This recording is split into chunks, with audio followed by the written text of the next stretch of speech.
What's going on, everybody? Welcome to the Filsinger Games Character Spotlight with Mike and Brock. I'm Mike. I'm Brock. We're joined again by Jeff Manning, whoever that is, How's it going? and Kevin Butcher. How you doing? Good. How about you, sir? Hanging in there, man.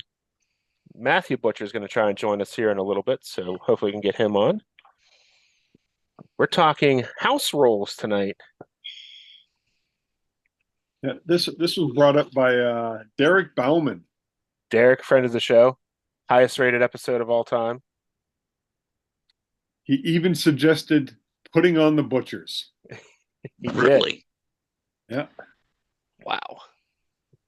So we listen to the fans and we deliver. We only have a few of them, so it's not hard to accommodate requests. Doesn't get lost in the shuffle. No. All 17 of you fans, we know who you are, and we appreciate you. And we are back up to 164 followers, I'd like to say. Nice. There you go. Realistic goals, right? Yep. Some of the others, man, they could migrate over from Grants, or they got to be GWF fans, right? I don't know. Grant covers a lot of stuff outside of. Yeah, he does. There's a lot of Legends fans too. Legends is really taken off in the game. Yeah. Yeah, that's why we try to insert a little more legends every so often now. And Grant's infinitely more talented than the three of us combined. So, Yeah. It is a nice presentation. yeah. Yeah. There's the no free argument Zoom. amongst the three of us on that. No. Yeah. Although I thought about switching to Grant after Mike's picks for the Mount Rushmore recently, so he had some really bad ones last time we covered that. For what? I don't even remember now. What was I mad at you He said about? Scooby-Doo is one of the worst cartoons of all time. Oh, Yeah. Oh yeah, his worst picks for cartoons were awful. Made me want to unfriend him. But that's okay. Blame Canada. Yes, Terrence and Phillip. South Park. All right, so we're doing house rules. Who's going to kick us off? Well, everybody, I know everyone plays with various house rules. Mm-hmm. Yes. And some people like them. Some people, go pick and choose which house rules they're going to use. Over the years, some of the house rules have just become almost standard amongst people. Like, the double rolls for DQs. Oh, here we go. Late run in with a chair shot. We have a Matthew sighting. Yeah, he's here. He's getting signed in. We're live, Matt, so don't show up naked. I was going to do that, but then you. Sorry, fans. There goes the new followers. You told her you'll get a load of other followers now. Look how clear his We're just camera talking is. about how people start to use house rules and then pick and choose through them. Like I said, the double DQ rules. I was amazed at how many different rules people actually use from Fed to Fed to Fed. It's surprisingly that you actually meet someone that sticks 100% with GWF rules only. Mm-hmm. Yeah, I don't think anybody, even Jeff, who follows the storyline religiously, I think you even throw in some house rules. Oh yeah, I definitely have some house rules. I think the point of house rules are to enhance the game. We all see ways that the game has flaws, and there's ways to enhance it to make us better enjoy it. Mm-hmm. Yeah. You being really strict by the book, what house rules do you use, Jeff? Oh, I mean, I always roll to see which tag person is going to start the match. I always roll to see if any tag works, whether it's a defensive tag or offensive tag. It's more about personality than it is whether or not the tag would actually work. It builds personality for me and characters. I do have a champion's advantage. I roll that they have to roll 3 pins in a row to change the hands of the title. I know that that's kind of a heavy one for a lot of people, but I like longer title reigns, so that's always helped. I'm sure as we talk, I'll come up with some more house rules I use off the top of my head. It's just, I think the double DQ, obviously, I don't like DQs a lot. So I always roll double DQ. And I think double DQ is the oldest one. I think that goes back to like Galacticon 1. Yeah, there's just way too many if you don't do that, especially when you use the out of the ring chart a lot. Yeah. Yeah, we first started using the double DQ at Galacticon 2. You see, I got to the point I did the double DQ, but Brock brought this up that he does it now, that it got to be tedious. I give a mulligan. Each wrestler in each team get their first DQ. I roll it twice. After that, they're on their own. It's kind of like the ref said, "Okay, I saw you. You got away with it. Mm-hmm. Next time." Oh yeah, I know guys that do not use the double DQ rule. They just straight up DQ. The first time, I think Grant does that. It's just one DQ, it's over. Yeah. Yeah, I know in conversation some of those guys say it enhances their fed, it helps push storylines along and whatnot, but you still get plenty of DQs. Mm-hmm. I did the math once on my fed because we were talking about it. I can't remember. I'll have to bring it up. I've got the spreadsheet on here, I'm pretty sure. But yeah, it still happens frequently, even if you do the double DQ. It does. But I guess one of the most controversial house rules that I use is I roll pin saves and interferences after the pin roll, Yeah, I do that as well. because that makes it, to me, seem more like a work. There's been so many times that I've rolled a pin save and had it fail, and the guy would have kicked out, and then I rolled the pin and he's pinned. Yeah. So I do it after. I know that's a cardinal sin, but that's just the way I play. See, I used to play that way when I first played the game back in the late 90s. When I rebooted, I did not. I only do a pin save once a team gets up to a roll of 6. That's when I assume they'll go for a pin save. They think their teammate can kick out prior to that. But it does end up in some questionable covers when I have that happen. Yeah. I'm like, oh no, because I'll have a storyline going, and then somebody will beat somebody because they had a low roll, and I'm like, I should have rolled the pin save. But I mean, that's another house rule I play by. I don't roll a pin save unless it's at least a 6. That's a good one. And another one that I use that just because it comes up more than you think. Well, in luck of the dice, if somebody kicks out with us boxcars, double 6s, I have the opponent stay on offense, but they don't roll again on level 3. They go up to level 2. Because in my head, I've heard of that. Yeah. the person kicked out with such authority, it kind of broke the offensive wrestler's momentum a little bit. They're sitting there like this. That's called the Hulk up rule. Because you're on the 12, you Hulk up. Well, you didn't reverse it, and you didn't. Other guy's still on offense. Yeah, I know of people who have let that be a reversal. Yeah, I do too. Especially if it's like a level 1, you got to think of the Hulk up rule as they come back and they start punching the guy in the face all of a sudden, like they're taking the momentum. I also think I used to play where Snake Eyes was always a pin, even if you had a 4-1 pin. Because like a critical pin, like for like other games, like the critical miss. He grabs the tights, rolls them up. Yeah. So even if your pin is a 1, you're pinned. Mm-hmm. Yeah. Put on the ropes, something. Yeah. Fast count. Yeah, dude, fast anything. Yeah, I don't use that anymore. I try and play as close. I do. I split my roster on my streaming fed. In one fed, I do the mulligan DQ roll, and then in the other fed, I do the 2 rolls. That's really the only house rolls I'm playing right now. Mike Bolesky, he compared it to like Stratomatic, because you got the basic rules, then you got the advanced rules. Mm-hmm. So in this, the basic rules would be, the pin outside the parentheses and no chart moves, no C moves. And then the advanced rules would be the pin in the parentheses, roll in the charts. And then he said you would have the super advanced rules. And what we're basically talking about is what would be called the super advanced rules, in my opinion. Mm-hmm. Yeah, everybody's house rules. Like I just added the rule that, and I've been playing with it in my 2102 year. That's when I started it. It was with the one Matthew got the idea. And that's my favorite. It's brilliant. Yeah, on the power of Jody's. So everybody starts at a 7, and I add or subtract it. Have you heard that, Jeff? Automatic. No, I don't think I've heard why that don't we let Matt explain it since he's exactly. Yeah. Okay. Yeah, so you know, in my mind, back in the day, Andre the Giant was the big guy. No one body slammed him, right? So, like, say he's a -5 power. Well, Hulk Hogan is not as strong as Andre the Giant, but he body slammed him, right? Obviously, he let him, but the point is that like he's able to do it even though he wasn't as strong. So the way that I do it, let's say that you're a power -1 and you're trying to do a power move on someone that's a -3. The difference of that is 2.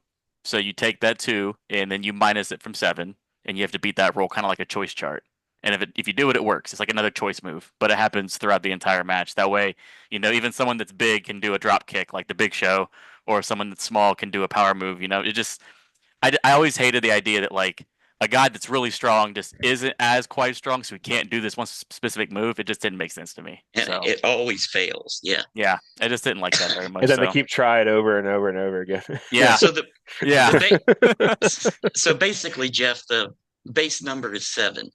Yeah. And whatever the difference is between the agility and the power numbers, you subtract that from 7. So if you're a -1 against a 0, the 0, his power move's always going to fail. I don't think it should. From what he has to roll a 6. If he rolls a 6 or less, then his move works. I mean, And it's inverse to that too. So like, let's say you're the stronger guy and like you're up by 4 or whatever, or like maybe 2. So now it's a 9 or less. You could still fail it. You know, like you could do that body slam, you get him up, and the guy like goes over your shoulder behind you. You know, there's instances like reversals like that happen all the time. Um, so I don't think that like a character's power and agility is indicative to like if their move should always just work or fail. Because No, some you guys think- that are like in the middle and then they wrestle and they're trying to like reach for a title, they'll just never get it because some people just have too many agi and strength moves, you know? So it's just Yes. like it just sucks. I So love every it. power and agility move is a choice move. Yeah, Pretty and much. it seems slow at first because you're like, I have to like do the math, but like if you think about it, you can name most cards and remember what their power and agility are. So like in your head, you start doing that mental math like instantaneously. It's kind of like remembering a choice chart. You just know which ones are which, and it just Let becomes me- an extra little boop. I mean, you are adding an extra roll, but it's really not adding that much to the match. Let me ask you this then: since it's like a choice, do you allow a roll up then? I've never done that, but I mean, I could. I'm just No. asking. Yeah, if I'm I doing would- it I as would- a choice. Nah, no, I would say no. I don't think They so. I've always done it. Like he tries the move, whether it works or Yeah. not is up to if it's Okay. in that point of the match. I like it Um, because it adds just a little bit more level of realism, I think, to that. Yeah, Makes sense. Because if somebody's got like body slam, 2 power, and he tries it 9 times in a match, yeah. And failed every fails time. every time. What an Yeah. idiot. He You'd just figure thought he he'd- was stronger than he was. Yeah, you'd figure he'd see the scouting report at some point and go, I'm due this Well, time. And you understand too that just because he's powerful and the other guy's more powerful doesn't mean he couldn't do a power move to him, because his power may not come into play. If Yeah. the guy's picking him up, like, what is your power? I don't care if you're powerful. Like Right. it's all Like- based on my power, not yours. Right. Harley Race slammed Andre, 2 or 3 times, years before Hogan. There you No, that go. never happened. Wrestling started in 1985. I didn't know if you knew that. But to be fair, Mike, Andre wasn't near as big as he was later. No. But I'm saying, that's one of the things, he managed to pick him up and slam him. I do love that rule. But the funny part of that is Galacticon in Chicago. What was that? 22? Yeah. Yeah. We're driving up to Chicago, and Matt's telling me about this in the car. And I basically tuned him out because I'm like, cognitive dissonance. This is so stupid. I don't even want to listen to this. And so I kind of tuned him out. But then I did hear him, and then I got back to him. I'm like, tell me about this again. And he did. And I'm like, damn, that makes so much sense. Yep. That power move, just because you're 1 different or 2 different, should not always fail. I don't know. I've always operated under like, do what you think is fun and makes sense. If a character's story doesn't, fit what you wanted to do, make it up. Like that's the number one house rule for me is like, if I don't like it, I don't do it. Whatever gets me Right. to play the game. Like if Mhm. if whatever you're doing gets you to play more GWF or champions, like whatever it is, like just do that. It's up to Yeah, you, like promoter. I That's run number one house rule. multiple I run multiple feds. And What? I know 28 titles later. Anyway, go ahead. my Hollywood Fed is the only one I use all the actual rules. I wanted to keep one. Mm. So the Hollywood Fed from Grant, that's the one that's 100% rules that I follow it to the letter. Actual no house rules, nothing. My GWF, because I follow I created the soccer format for Premier League where you go up and down for relegation. I also use their yellow card system. So the first time you fail your the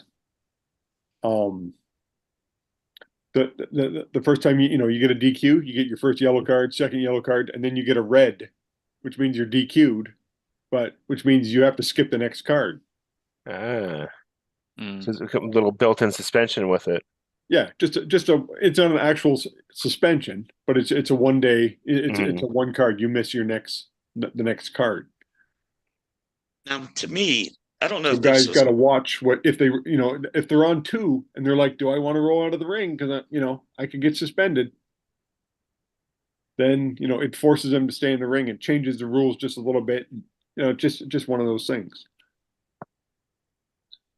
Do you I'm find pretty that Fed is your most tedious Fed to run? No, No? because it changes. Like even now, I have guys like Splatter in it. Splatter just doesn't care. Right. He gets DQ'd. Oh well, I'll be back. The following card then. He does it same as Wolf. that's but- remember the press conferences? What are you going to do if you get suspended? Arrest. Yeah. And that's just. But I only do that with that one. All the rest are just double D. The double DQ rule. I think about it is the house rules. I feel like Filsinger Games kind of embraced it a little bit with the Ace set. They allowed the different different characters had different features they could use and stuff like that. It made the matches different. That was one of my favorite Feds ever to play. I played that from its release until its finish. So I guess I do like house rules more than I realize. I did think of another one I often use. The hot tag. I do a 6 or lower on level 1, a 5 on level 2, or a 4 on level 3 because I feel like it should be harder to tag if you're on level 3 defense. Ta-da. So Exactly. I do that one on tag. Always have. How easy is it to tag when you're laying on your back for down Right. 3? Yeah. That's actually a good one. I never thought of that one. Yeah, 6, 5, 4. Yeah, that's what I've always done. You can't get a hot tag on a level 3 defense unless you're a 4 or lower. Yeah, because I got my tag chart back from Thomas Keene. He sent me a copy, and so I still had my old rules, and so I made a separate rule. Because there was if you're not a actual tag team, you add +2 or something like that. But I have it if you're the heavyweight tag, you get -2 on your roll. If you're the Intergalaxian tag, you get -1. It's like a champion's Advantage. but just for the tags. I guess you would call this a house rule. Yeah, it's a house rule. You would never run into it, Mike, because you only have your add ones are a one-shot deal. Yeah, Not That's a house rule. yeah, Yeah. that is technically it's a house rule. Yeah, because add ones every time you roll it is add 1. Dang, vengeance So- ruining the game for Mike. But I have a rule that says when a wrestler's pin reaches 12, the match is over. Referee stoppage. So I do that as well. if your pin's a 2 and you get 10 tokens on you, it's over. The ref stops it. Yeah. Because I've seen people post on the board with people like 14 tokens on them, and I'm like, dude, he's going to be in the hospital for 6 months. Yeah, what made me do the add 1 rule is in one of the Galacticans, Tom was up and there was a guy, Steve, and I can't remember his last name right now, Vanderberg. He created the casket match.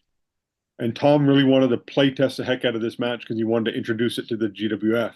So every tournament was a casket match rules. And I got a hold of this guy, Grovel, and he's got 3 or 4 add 1s. And I'm playing against somebody, and I had 27 pin counters on him and never got a pinfall on them. And I'm like, this guy should just he'd be dead. Like, Yeah. double, played my triple the rule. amount. But because I didn't roll a pin, and neither did the other guy roll a pin, and he ended up beating Grovel because he got one pinfall on him, and I rolled like a 3.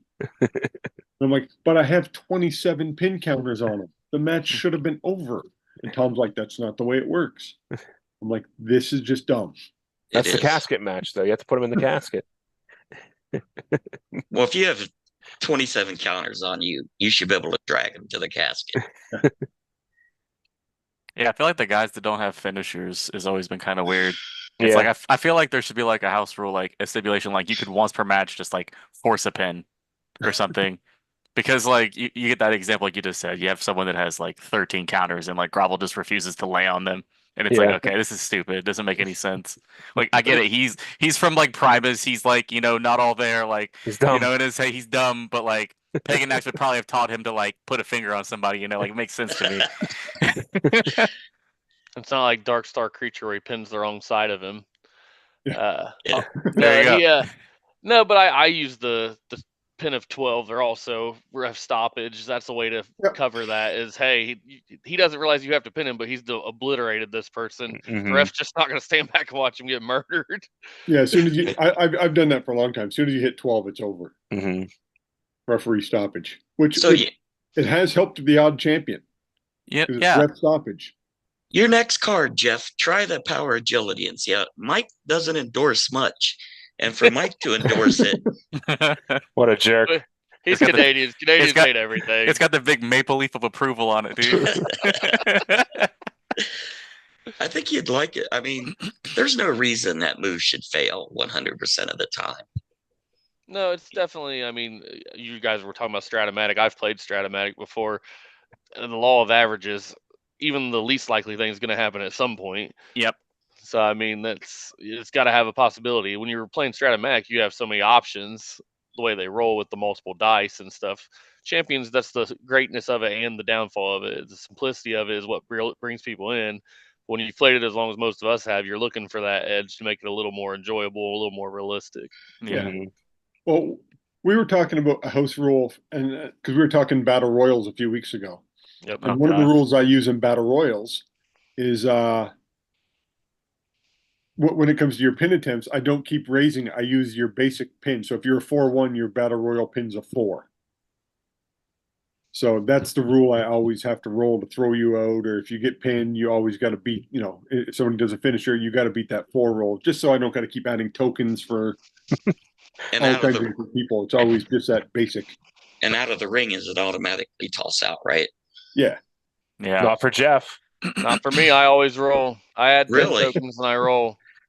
You see, Yeah. I don't even do battle royals or royal rumbles or anything like that. I just find it so tedious that like in my mind, my house rule is I'm just gonna like randomly roll dice and see who gets eliminated, and then roll to see who did it, and then be like, all right, they're gone, they're dead to me, until I get to like the final 3 in my mind. I just can't spend like that much time on a single match that I just get so disinterested. I The wheel felt of names. we'll Who's talk been about this a eliminated? little bit. My Royal Rumble in real wrestling, professional wrestling, is my favorite event. So there's Yeah. no way I wasn't going to run one. So I do obviously randomize the order they come in. We've talked about this before. I kind of pick a Royal Rumble that's happened in the past. I just use a randomizer from, what was that, 91? Was that the first? No, 88 was the first Hacksaw Jim Duggan one, right? Anyway, Yeah. you go 88 on, and I randomize and see which one I get. And I look at the results and see when people were thrown out, and that's when I decide someone's going to be thrown out. And I only play those spots in the match. And then when someone's thrown out, everybody resets back to their original pin. So that way I get the results I want. Because I want people to be able to win from the 1 spot and the 2 spot and stuff like that. And when I did it the way the book writes it, everybody that won was like 25 on. Mhm. So now I've had winners that have been in there all the time, and they're not even necessarily in the action a lot. They're just in the ring lasting. Yeah. But I only roll when there's going to be someone thrown out. So when you roll your Royal Rumble you're in your den the entire day. No, it doesn't take. I bet I can have it done in probably a half hour, maybe 45 minutes. Really? Huh. Yeah, because I Yeah. know which spots are going to throw people out, and that's the other thing. The great thing of it, if let's say I was to get interrupted because I got a million kids and whatnot, I can stop there and I know where I was at because I know when the next time I'm going to play is the next time somebody's going to be thrown out. Makes sense. And I'd basically just start fresh every time somebody's thrown out because I want people to be able to be in there from 1 to 30. Mm. Mhm. I'd like them to have that possibility. If it's not a chance, there's no point in doing it. Yeah. I So when we streamed talk a- about when you talk about rules we implement because we want it to be realistic, I want it to be realistic, like real professional wrestling, not like I don't really think a guy could last in there for 60 minutes with people coming in the whole time. Yeah. But I wanted to emulate the professional wrestling that I love. Yeah, the Royal Rumble I streamed recently, the guy from the 2 position and legitimately won. The dice. It was the dice. Yeah.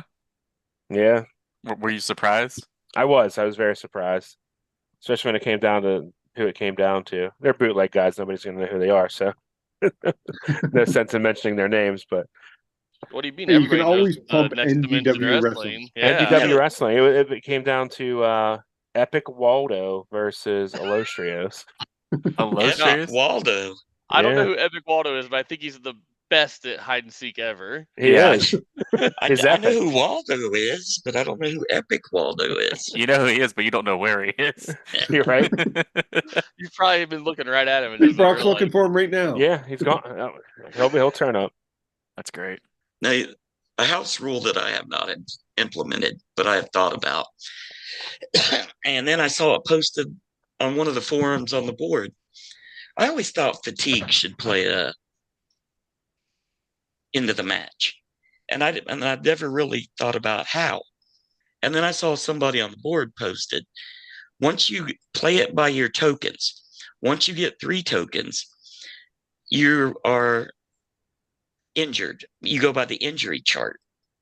You know, you have your minor injury, your major, or your, I don't have my book. I don't know what, there's 3 levels of injuries. Yeah. But basically, the injuries are taking down your, your agility and your power and your.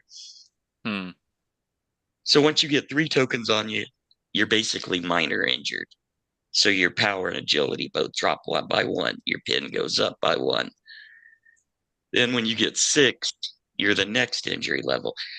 And I thought that would be a pretty good way to represent fatigue. Mm-hmm. I think that I would not want to do that for the simple reason that some people will roll like a 5 and do like a level 2 move, and then the person rolls down 3, and then it's like they're pinned after like one thing, and it's like a quick cover, and that happens like 3 times in a row, and it's like that guy's not injured. He just he just got like shoot wrestled a little bit and then got pinned a couple times, and now he has 3 tokens on him. Well, I don't know. there's a big difference of a guy with a 0 pin getting 3 tokens and there is with a guy with a 5 pin getting 3 tokens. Yeah. Yeah. I feel like the guy with a 0 pin would be able to put up with a lot more punishment to get to that point. That'd be one of those house rules where you're like, I'm not going to use it, or you could set it up to where it's, they got to reach a certain pin. So if they reach a 7 in pin, then they're injured for 1 card type deal. Then you use it then. Well, he's not saying they're actually injured for the card. No, I know, but for that match, you would use that for the charts and right. But that's where you could work it. Yeah, if they reach a 6 in pin, then then they become more tired. Then more tired. That way, the guys who are at 0, it would take them longer because they do have the better cardio. Yeah, Mike, I'm sure your agility wasn't as good as it was at the beginning of the match after you've taken 3 body slams, and 3 pin covers that you kicked out of, which would represent your pin tokens. So your agility went down 1. Yeah. It'd be cool if there was a chart that was like specific that said like, these things changed, and it didn't make you like refer to like an injury chart. Yeah. Well, that's the only thing he had to liken it to. But yeah, it makes sense. You could make a chart out of that. Mm-hmm. Now here's it's an actual rule, but very few people use it, and it's the ringside ally rule. So if I have a ringside ally and I throw somebody out of the ring on a 6 or lower, my ringside ally attacks that person. Mm-hmm. That's an actual rule. Yeah. It is? Yeah. Mm-hmm. But nobody uses it. I use it all the time. I think it's optional. Well, Mike, you're somebody. Somebody uses it. Yeah. Well, it's the opponent's ally can choose to interfere. Yeah. It's not automatic. But if I have a bad guy manager, or or if it's a tag team like if I got Blacklash and Bullwhip, and it's a singles match, and Bullwhip's in the ring and Blacklash is on the outside, and they throw out Jack of Diamonds, well, he's going to attack him. Right. So if I roll a 3, well, I just got to now roll the DQ because Blacklash is beating the crap out of the guy to throw him back in the ring. But if I roll 7 or better, Well, you must be on Yeah. Chronos. I don't know why Dorado Sundown's facing Jack and Diamonds. because it's a But- match I just had. I know. I know you're You fat. wouldn't- Dorado Sundown. Like 2 hours mean- ago, I had that match, so it's fresh in my head. the guy that throws them out, he's usually going to turn the ref around and be talking to the ref while his buddy's kicking the snot out of the guy. Mm-hmm. But that's what it's a DQ. It's a set DQ of 6. I can Mike, see that. you might be able to catch up if you would just run the GWF. Just go Oh, down I to one probably fed. could. He's got to have 18 feds, and 48 titles. It's true. I think every guy we've ever done in Character Spotlight has held one of Mike's titles. No one's As- gone without a title. As they should. Everybody gets a title. It's like the Oprah Fed. It's like AEW. Yeah. Oh, You gosh. get a title. You get it. All right, so here's a booking house rule I use. Before every match and after every match, I roll 2 dice, and if it's a doubles, then I have something happen, either an interview or somebody that's irritated with the commissioner comes out, or there's something before or after. Sometimes I'll add a dusty finish when that happens, some kind of thing like that. So before every Mhm. match and right after every match, I roll 2 dice, and if it's a doubles, I implement a segment or something. That's cool. Yeah. I can see that being pretty neat. Do you Yeah, ever find that you have some shows where there's like 6 things that happen and then some there's like nothing happens at all? AEW. There are. If I have a show, I'll add something that I feel like needs to help Yeah. progress a storyline. But otherwise, they happen frequently enough that I feel like it's not overly done. And if I'll have a qualitar interview added, or like something small, like, hey, this person had his foot on the rope, that kind of thing. Like, Do you ever like have a set show that like I don't know how you run yours, but like if you have like, however many cards, do you have someone that like always does interviews and like it's their show and then you have like guests on and like that's always the thing that happens whether the role happens or not, like launching pad or like Powerhouse interviewing someone or something like that? no, I typically add those in because, like you said, I will roll somewhere. There'll be cards where I'll have 3 doubles rolled, and I'm like, well, I'm going to add one of the interview shows in here. Okay. I don't have a set schedule for my interview show. Gotcha. It just Good gets enough. added in at some point during the play month here and there. Another but house. I do a lot. Okay. Oh, go ahead. No, you go. I said I do a lot of randomization in my Fed. You guys know that. It's just I randomize who's going to fight who on the weekly shows, so I build towards my big shows. So that's it just was natural for me to randomize when I had segments and special things happen during cards. I like that aspect of it. It makes me think creatively on the on my toes. I like it. Don't you ever get the impulse to deviate, though? Because you are strictly by the book player, right? I mean, I do deviate some. It's just that I always bring it back to the book storyline, even if I'll hint at things. I know when I played Classics, I had Torin Kalem join with POW and Jack Hood trying to take it over initially, and then Torin Kalem eventually turned and became like the savior of the GWF when Omega and Morpheus both got hurt. I play into it, but I feel like it all can happen in a way that still the book doesn't stray too far. I mean, I just did a show where I think Mike and Brock and I talked about this on the last episode, where I had a magazine publish an article about Omega being a deadbeat dad to a daughter no one knew about. That's obviously going to play into the book, but Omega's going to redeem himself when he was protecting her and debuting her at the right time and stuff. Like, so it gets a little heat initially towards him and throws that in there, but it goes back to the book. Has there ever been a storyline where you've had a hard time coming back to the book and being like, oh my God, why did they write it like this? Be honest. I mean, there's I will say no in a way, but there's characters I don't prefer to use as much. I just don't feel the story's that important or doesn't really play in or make sense. So I'll kind of stray away from it. And they're just, at the end of the day, I'm always a fan of wrestling just being, I want to be better than that guy, and that's why I'm here, or better than everybody else. So if I can find nothing else to do with the person, that's what I rely on. They just want to be the best in the galaxy. Now, Brock, your dad played, didn't he? Or did he just bring you to Galacticon? No, he played. We originally bought it for him as a Father's Day gift. Yeah, Gary. Yeah. He just dropped Brock off like, see you, kid. Peace. Goodbye. No, That happened a lot back then. I'm sure. I know. So my parents did just drop me off. See ya. We'll see you on Sunday. You weren't a kid. You were one of the older ones. Older. I was 17. And he was one of the older ones. He was. I mean, In I originally 1990. played because my dad bought the game for me because he knew I liked wrestling. He liked wrestling, and he was always a strategy type guy and played strategy games before. So we sat down, and I can say the first person I played with was my dad. Listening to Brock's stories, I think a lot of Brock's problem was he bought everything all at once. Mm-hmm. He got in too quick.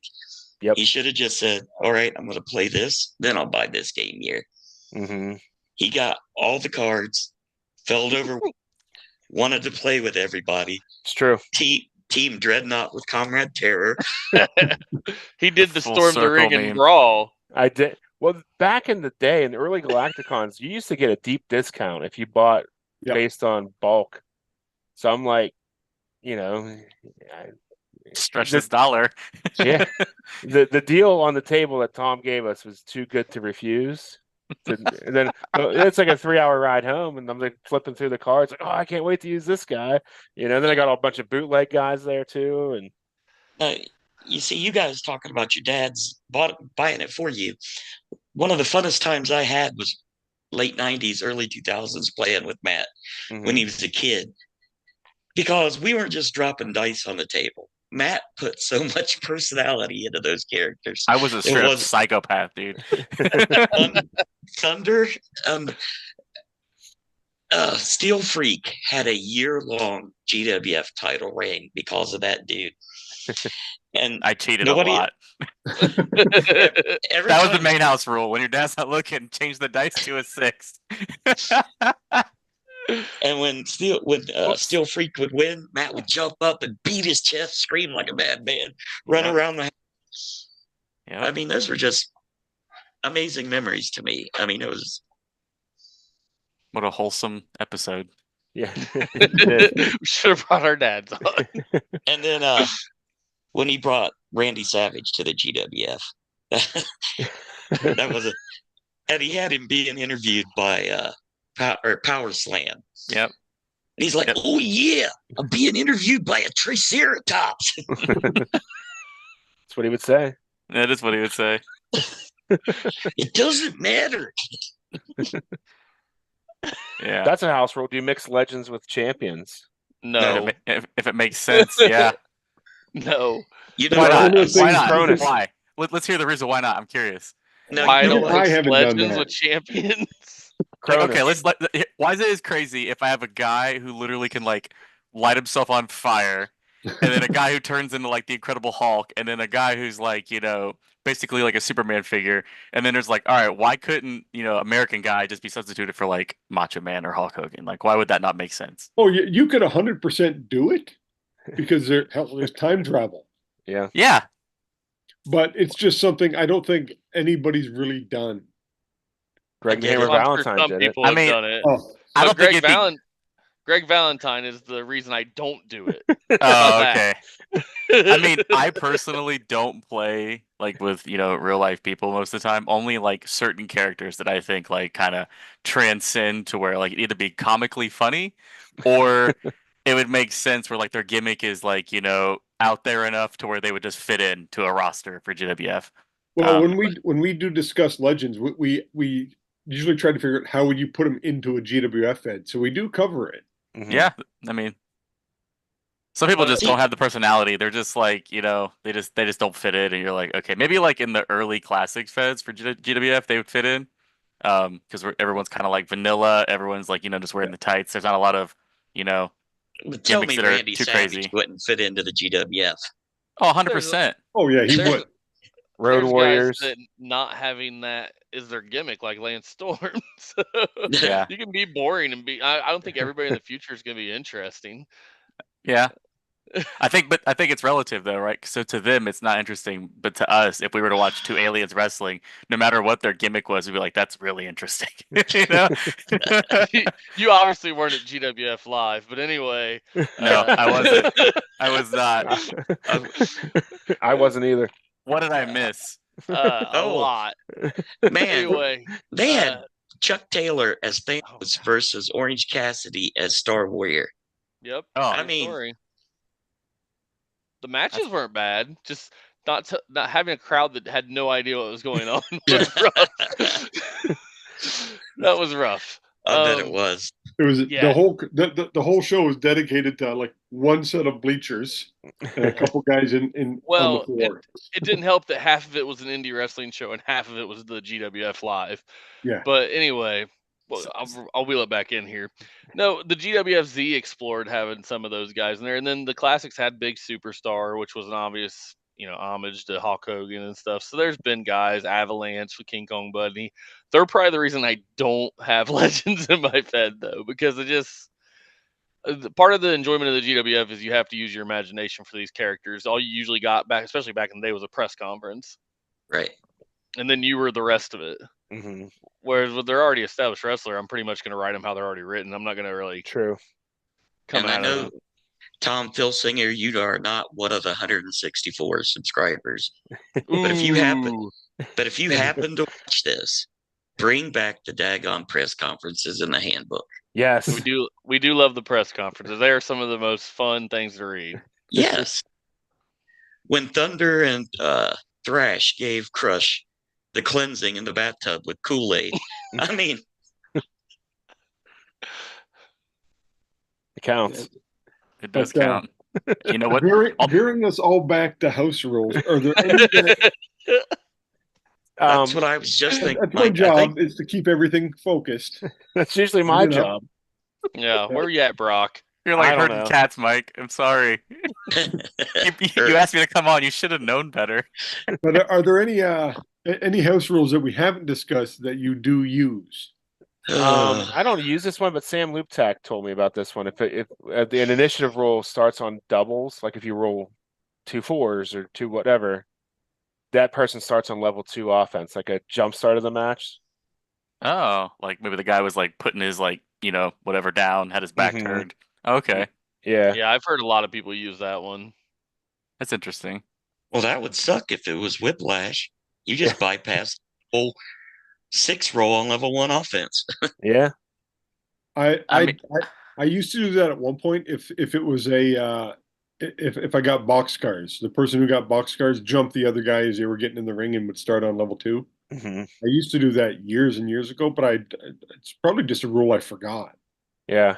See, that would make sense if the character was like a heel, but if they're a face, like they may not want to jump the guy as soon as they get in, or if it's like a rival that or someone's been talking trash the whole time, and even like the nicest face, like a John Cena, when someone gets him, he'll just jump him if he's mad enough, and he's still the good guy, so it makes sense. I don't know. I'd like it to happen more often than not if I was to do it because I like my matches to be quicker. Yeah. Yeah, so I want my guy to rest start on level 2 if he can. That'd be pretty cool. Right.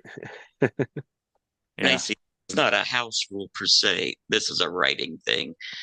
But if I have a guy that's in the main event, a top of the card guy, and against another top of the card guy, and gets squashed, when I do my write up, I have to make it make sense in my head. So I say the guy that got squashed in the match got jumped before the match backstage or something like that. So And not as much a house rule, but more of like a explanation of the lack of the rules that happened. Why you jobbed. Yeah. Yeah. Mm-hmm. Yeah, sometimes you got to make it make sense. I don't even know if I view it. I think if I don't really record match times or anything. So even if they had no tokens on them, I feel like I don't need to explain it. You know what I mean? Like it could just be like there wasn't a lot of pin attempts. It took one big move to hit it, but it could have been a long match still. Well, that's a house rule too. Like some guys I use a timer. Every single one of my matches is a timer. But I have if it reaches 10 minutes for a singles or 15 for a tag. So I rarely do I have a draw. But I know guys who have for house rules, if it just reaches to a point where they're like Yeah, I'm bored now. It's a draw. I guess that is a house rule because I've had tedious matches where I'm just like, yeah, stuck in level 2 purgatory. Let's call And it. I'm like, it's a draw. Time limit draw. If it doesn't make sense though for them to draw or like someone has to win, it's just like, all right, who rolls higher this one time? Yeah. I wasted 10 minutes of my life, and right now we're about to see who rolls a higher D6. Chad Olson and myself did that. At Galacticon 1, who was it? Myron Coleman showed up with a stack of wrestlers. And we were doing this massive tournament, and all these guys were like, 4 downs on level 2, 2+5 finishers, 1 pins, -5 agility, -5 power. Everybody was just nuts. And Chad Olson and myself looked at each other and went, okay, whoever wins initiative wins the match. And we were just racing through these cards.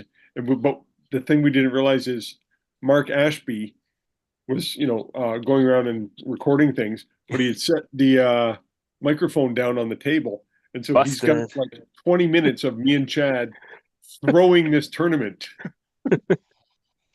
Nice. Now, I'm going to do that in the Canada Cup next time. I think this goes without saying, everybody in here, but I'm going to ask anyway. And I don't think anybody in here really has intergender matches. But if you do you use the female conversion chart? 100%. 100%. Depends on the situation. The only intergender match I've ever had was in Chikara, and they didn't use the intergender chart. So outside of that, I've never played an intergender match. The women were bigger than the men in Chikara. Sometimes. No, I mean, like if Rhea from Rob's Chronos, Rhea, if she takes on Rouser from Ace, yeah, she would kill him. She would kill him. Probably even if you use the chart. Yeah. I mean, there are some women wrestlers in the game that like they're just raw stats or just like Cosmic Woman, whatever her name was. Yeah, she's basically a superhero and just dominant, even with the chart. Yeah, I don't know. I don't do a whole lot of intergender matches, so I wouldn't really have any data to reference. I don't do any, so I'm not helpful with that.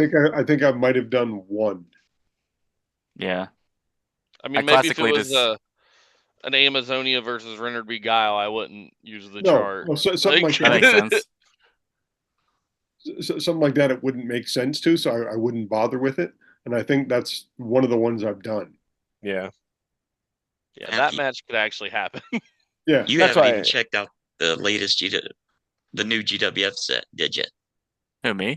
I saw it. I have not. I saw Smokes, so I just myself were discussing it. I heard you talk about what they did with the Gladiators, and I just like mentally checked out. I needed to take a break from like GWF for a while. It's not 2140. Yeah, it's not. It's Myth Worlds or whatever. That's why I haven't really been. Godsend is back and took them to Olympus. So you've got like Chronos, right? You got Valhalla, you got Olympia, you've got Egyptians, you've got Anubis in the game now. Yeah. Well, maybe when I get there, I'll make some cool house rules to make it cool. Spoiler alert. Don't worry, Tom's supposed to come on and talk about it and explain it in detail at some point. Yeah. I'll probably miss that episode. Since there's no real roll-ups anymore, so Tom knows, hey, he can go on and talk about and pump his part of the game. I don't know how I feel about Myth Worlds until I get there, so I don't. Yeah. I mean, how do you do that when you have a timeline? Like, are we going to go back to a timeline? There's a lot of questions. I think it's going to restart the timeline, honestly. Because if it's Chronos, like I'm just not interested in Chronos. If that's all it is another version of that. I think it's a reboot. Well, then don't big time Tom and actually show up for it and tell him. Yeah, ask him all the hard-hitting questions. So I can grill him. Yeah. Tom, this is the press conference you should have in the book. Yeah.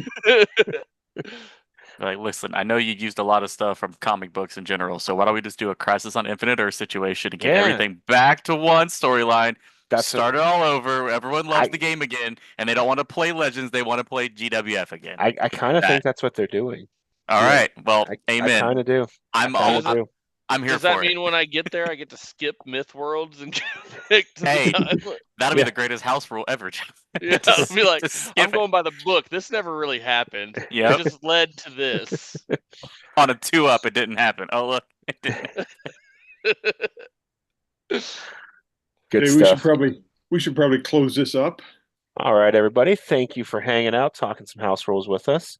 While you're here, if you have any house rules that you have used, please leave them in the comments below. There we go. Yeah. If you haven't done so You yet, got a you can point? be number 165. Yeah, because they're Click that leaving the house subscribe rules button. down here. The house somewhere. rules are down here. Put your house rules, and if they're good, we'll talk about them in a future episode. And if they're bad, we'll make fun of them. So No Mount Rushmore tonight. What's Well, the Mount Rushmore? we've So I already don't think gone he pretty was long. doing it because he Are you mean you don't watch the show, Matt? Dude, I have a lot of stuff going on. I don't watch a lot of podcasts. I try not to usually- watch the show either. No more. my podcast consists of like, You know, we're crazy still conspiracy recording. You should be theories. like, yeah, I watch every episode. No, every man. last second. Listen, I'm going to be honest with you. You get honesty 100% of the time. It doesn't matter if Tom's on here or if it's just Mike. I'll tell him like it is. You know what I'm saying? The house rule is you watch this. Yeah. Oh, yeah. We didn't say you had to enjoy All it. For those of us that aren't privy and We new to did- the show, what is the Mount Rushmore? Typically, we pick a different topic to do our Mount Rushmore at the end of each episode. We talked about it beforehand. We weren't going to do it on this episode because we figured house rules was something we would talk about pretty much as long as a normal episode. And Yeah. the fact that we had Okay. 5 people all Gotcha. Makes and- sense. and I this understand. episode's We added it to the character spotlight. I think specifically when we had an episode of like 2 managers or something, and Mm. it was became a like, thing. what are we going to talk about for 40 minutes? Like, well, we got to have something else. Like last episode, Matt, they did a Mount Rushmore of least favorite cartoons. Oh, Mike, I see. Mike got put on everybody's hit list for his cartoons that he picked. I'll tell you what. I'll go back and rewatch that one. Yeah. And when I Just say watch the rewatch it, last I mean 15 minutes. just watch it because it's not rewatching. You won't like Mike anymore. We don't. That's fine. All right. Right on. All right, Brock, finish your goodbyes. Sorry, brother. Do your It's thing, all good. Brock. It's all good. Leave a comment with your own house rules that you may use. If you like the video, give it a thumbs up.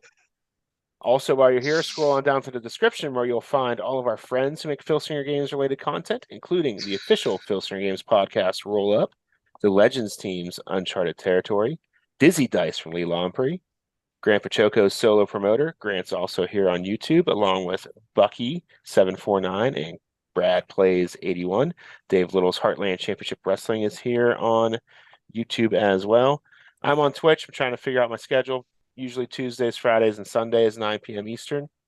Matt, when are you getting back on Twitch? Not Tomorrow. happening. No. Yeah. Tomorrow with some new house rules. Yeah. Tomorrow. Yeah, that's about all I got. Thanks for joining us, Matt and Kevin. Appreciate you guys. Always good conversation. Thanks for having Tell a me. friend. Tell your friends to join, click, and like. Yeah, tell Look. all your friends. Matt subscribed, and he don't even watch the show. Well, Matt hasn't subscribed. He's just realizing that. No, I'm like 99% sure I am. I think he is. Check and see. I'm pretty sure he Okay. is. If you're All not, right. click that button. Make He's- it 165. He's one of the Cut early this out, adopters. Brock.